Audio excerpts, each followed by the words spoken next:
Hey, how you doing? Just Juicy here with Cricket Strength TV again. Today we're going to talk a little bit about muscle activation. Now you hear a lot about activation and people particularly around the glutes and things like that saying that you've got muscles that aren't working and this sort of stuff.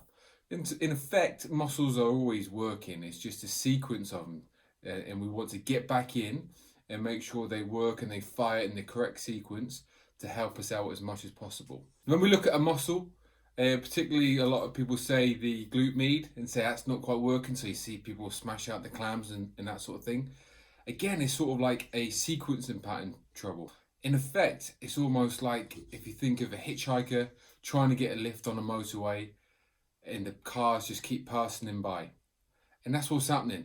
So the muscle is in effect like the glute med and the cars are the sequencing pattern, but they're not picking it up, they're not going through. So we want to go back in and try and make that pattern right again. So you can see with some of these exercises, you can see traditional type activation, and we've got a clam on there, but we put it with a side plank.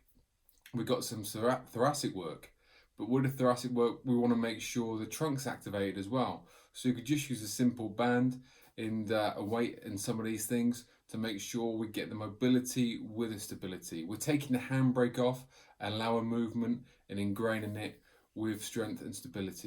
So when we're looking to activate, make sure we're doing it in the right way. We're getting the sequence right, we're getting the pattern right, so we get the most chance of success.